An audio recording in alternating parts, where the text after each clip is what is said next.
Donc prenons fichier ouvrir. On va prendre cette image. Donc ensuite on va double-cliquer sur l'arrière-plan pour déverrouiller le calque. Ensuite on va ajouter un calque 1 dans lequel on va prendre l'outil pot de peinture avec la couleur blanche. Voilà, donc c'est déjà la couleur blanche, elle est sélectionnée. Et on va faire ici un clic. Donc on va mettre le calque 1 sous le calque 0 pour qu'il soit l'image d'arrière-plan. Ensuite on va sélectionner le calque 0, prendre l'outil texte, faire un clic ici et écrire le texte crépuscule. Donc pour sélectionner le texte, il suffit de faire un double clic ici. On peut changer ici la couleur, on peut changer le police de caractère, on peut changer la taille, etc. Donc après je vais cliquer sur CTRL-T pour transformation manuelle et je vais mettre le texte. Je veux l'étaler comme ça. Ensuite valider.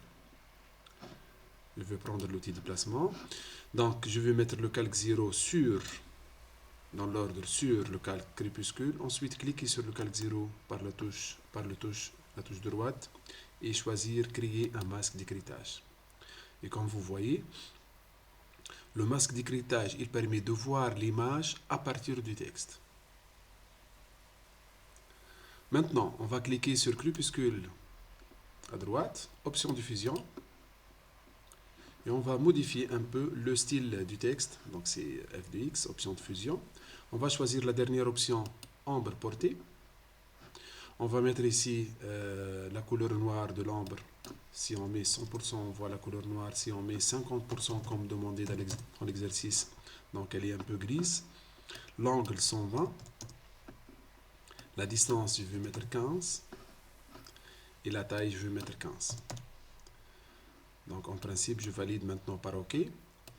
Mais je veux ajouter, donc c'est ce qui est demandé dans l'exercice, mais je veux ajouter des autres options. Par exemple, on peut ajouter du contour. Comme vous voyez, on peut choisir la taille du contour, la couleur du contour. Est-ce qu'on veut avoir la position à l'extérieur ou bien à l'intérieur du texte? Ensuite, on peut ajouter par exemple la texture. Donc on peut modifier le motif.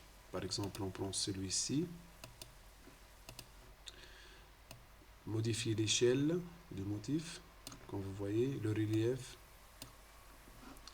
D'accord? Donc ce sont des options à découvrir, que vous pouvez les découvrir et les voir chacun à part. Ensuite, on va valider par OK. Comme vous voyez, les effets qu'on a utilisés, ils sont affichés. Et on peut même les utiliser ou bien les cacher. Comme vous voyez. D'accord? À la fin de l'exercice, comme d'habitude, on va enregistrer, fichier enregistré sous pour enregistrer le projet Photoshop avec l'extension PSD. Et en deuxième lieu, on va refaire enregistrer sous pour prendre l'option de l'image JPEG.